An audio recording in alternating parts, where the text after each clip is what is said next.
really epitomised what was good about Gosport and what was going on at that time. The serious side was it brought money into the town. One of Gosport's problems has always been image. It's the end of a peninsula, no one comes here. Well, the 1994 festival showed Gosport could compete with anyone else and get artists as big as those who were appearing at even the likes of Glastonbury. It really did put the town on the map. And it became known as the Woodstock of the South.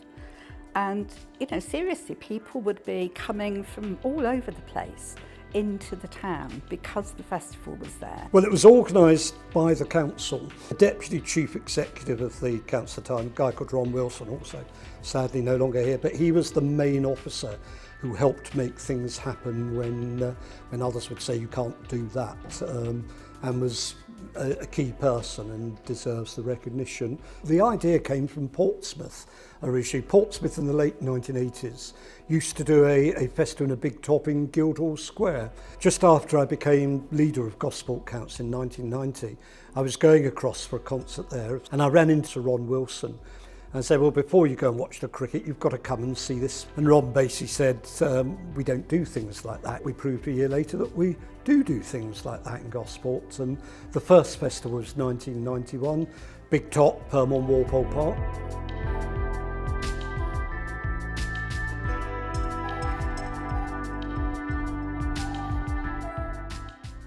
And Gosport already had a very good music scene. Singing was a wartime tradition as for most people in this area that endured the Second World War. That's how they kept their morale up, that they would sing. They carried on the tradition after the war. I was born in 51, so family gatherings, of which there were many, always had a sing-song going on with it. I was introduced to music by my parents. My dad had a couple of old tapes, which I still have, B.B. King, Muddy Waters, The Clash. I'd been listening to people like the Rolling Stones, and then I suddenly realised that they were covering blues music, so I wanted to listen to the original music, and that's how I got into blues music. But if you take as one example, 1994, B.B. King, world famous blues artist at the time, he was available. And indeed he did Gosport 2 years running. The first year he came, he played in the Ritz Cinema, sadly no more now. And it was a wonderful venue because he was in a small theatre. It was probably like seeing a B.B. King from the 1950s in his heyday in America, where he used to appear in very similar circumstances on these sort of small venues on stages. Also seen in Gosport, I saw James Brown when he was at Fort Brockhurst. That was just so off the charts in terms of what's the likelihood. That's a fantasy, isn't it? One of these days I'm going to go and see James Brown in Gosport,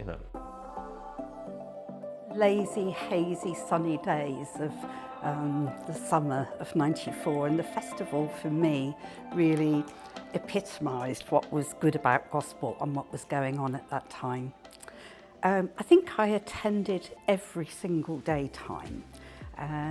Very often with my son, who was only about 9 at the time, always meeting up with different friends down there.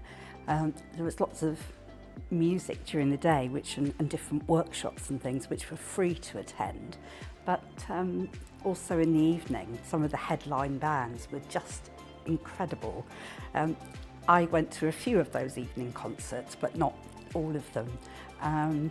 But I really remember enjoying the daytime activities. As soon as you went in through the entrance to Walpole Park, it felt like you were transported into a different place. It seemed massive in there. All around were, tents and activities going on, but also over the road by the Cockle Pond, there were some tents up there that had some of the children's activities and workshops in. And in the high street, there were entertainers as well. So it wasn't just on that one bit of parkland, it really was throughout the town, including the sort of fringe festival element of it, where there were like little events going on at different venues. There was always something going on locally in little places, but the big stuff happened in Walpole Park. The serious part of the festival was that we had the big top where the artists played, 1,000 capacity, and you had to buy tickets for that. But the rest of the park was opened up as well, so people who couldn't afford the tickets or didn't want to pay for them or couldn't afford every night, they could still come on and be part of the festival. They could have a beer, they could wander around all the craft stores. We had little outdoor stages as well. They could certainly hear the big top even if they couldn't see the artists within. And it was very important to me that it wasn't a them and us festival where the rich people were inside and the poor were outside the fence. Everyone could be part of it, whatever their income level, whatever their social background, they could all be part of the festival. And I think that's what made it so special and why people remember it so well, that even if you couldn't afford to come in or didn't want to, you could still go on Warple Park, you could still be part of it. There's a fantastic community atmosphere around it, and we had no trouble. Everyone was just there thoroughly enjoying themselves, mainly in the sunshine. We were lucky that year we had very good weather, as well as all the videos of the festival that survived show. And by 1994 we were having some of the biggest names in the music world, international artists like B.B. King, people like Roger Taylor from Queen, the drummer of Queen, who it was one of the first live shows he'd done since Freddie Mercury died, and the Queen concert to remember him. And he played on Walpole Park in Gosport, as did Spike Edney, who is the keyboard player with Queen. There were some massive names there that year. B.B. King, of course. And he asked to come back. He had such a good time. He said, "Why on earth do you want to come back to Gosport?" And we said, well, he looked us in the face and he said, "I travel the world, I'm treated like a number. You treated me like a human being," which was lovely for us in Gosport. He shooed his band off stage for now, played acoustic blues with the lights down. Absolutely fantastic. Played in a thunderstorm with water dripping through the big top, had cratered his feet to catch the drops. We were sitting at the side worried silly that we'd electrocute this world famous blues musician, and that's what Gosport will be remembered for. Thankfully didn't happen. Roger Chapman was a particular favourite of mine. We had that year Roger Chapman, who was an old 70s blues artist, band called Family, still going strong actually today. He stayed overnight in a local hotel. They were playing 2 in the morning in a bar with the lights down, with a guy from his band playing piano, Roger singing along. A girl, we never found out who she was, from Spain, leaping table to table with dancing and somehow not knocking all the beer glass. Peter got in touch with me, I didn't know him, and he said he wanted to include more local musicians into the programme, and what chance of bringing the cross down. And so I talked into Roger Taylor into doing it, and we came and had a great time. And then there was a second visit when it was the cross and the Bob Geldof solo band, because I was working with all different people. And in fact, if memory serves, the Evening News got hold of it, that there was a bit of an internal wrangle over who was top of the bill. So then we come to 94, by which time I've established a relationship with Peter Chegwin. And he called and said somebody had let him down, or he couldn't fill the Friday night spot. Did I fancy putting together a jam session? I just finished a tour. It was the first solo tour in 94 of the Brian May Band, when he released his first solo stuff after Queen. And that band consisted of a fantastic singer called Chris Thompson, who was the singer of Man from Man's Earth Band. He sang on a record called Blinded by the Light, which was a massive hit. Great singer. He was in it. So was Neil Murray from Whitesnake, and so was Cozy Powell, also from Whitesnake, both luminaries in the rock world. And so I said to them, "I've got this thing, do you want to come down?" We just knocked some stuff together, and stuff we already know. Bumped into Tony Hadley, the singer of Spandau Ballet, who they just split up, and he was hanging around, not doing much. And so he agreed, and one of my mates from Gosport, Larry Tolfrey, who had been in my band Smiling Hard earlier, he was playing with Kiki D. And I went to see them at a gig in Camden, and I said to her, "I'm doing this thing, do you want to?" And so all of a sudden I've got 4 amazing singers, and we put together a show of their individual biggest hits. and also some of the cover stuff that we did in the Brian May band, and there you are, you know. There was also free world music at lunchtime. Anyone could come in, and we had artists, African band King Masco and Peruvian panpipes players, the lot. Wonderful for atmosphere, great. The kids loved dancing around, and adults as well. Serious side was it was educating people without them realising it, that other cultures were actually a good thing. Wonderful culture, learn about other cultures, participate with them, learn how to samba dance and do things like that. So it's free world music lunchtime in the Big Top. I mean, I remember seeing African drummers, flamenco guitarists and flamenco dancers, so many different things, panpipes as well.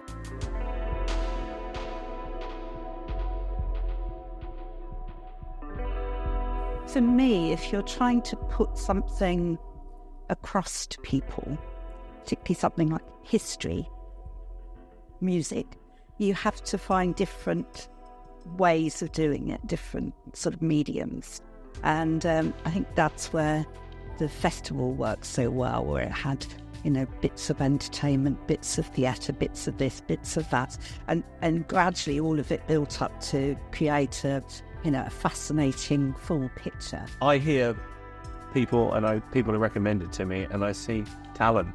There's so much hidden talent, but there always has been. I mean, who knows how many potential Stevie Wonders didn't make it? I would say there's dozens of people, hundreds probably, even more, of talented people who could or should have been something, and circumstances aren't there.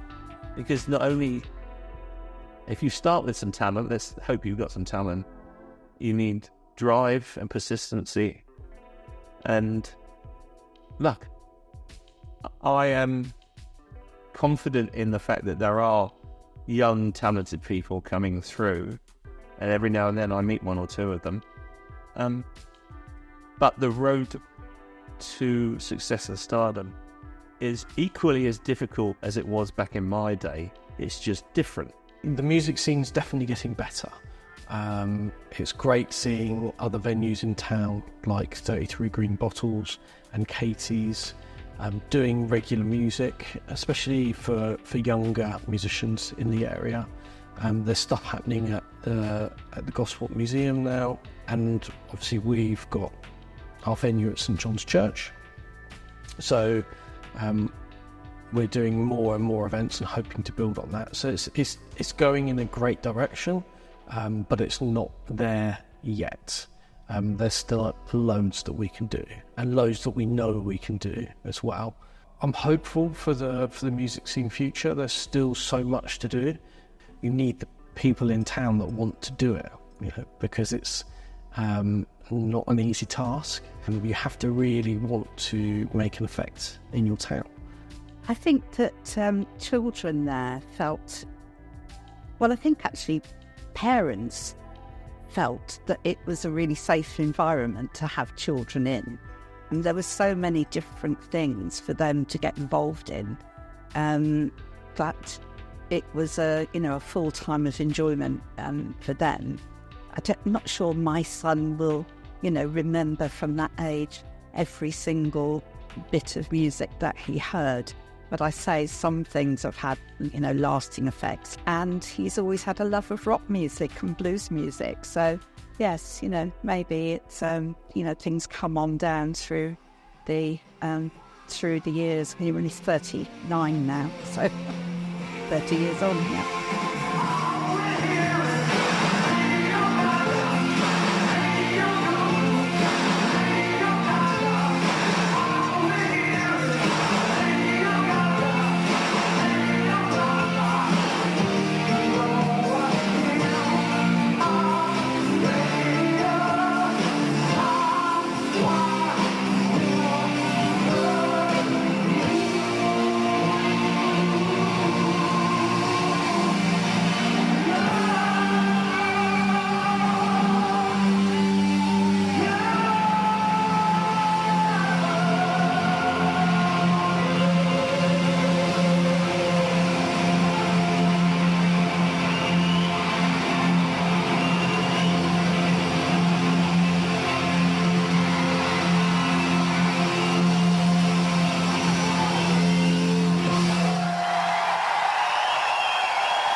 Thank you so much.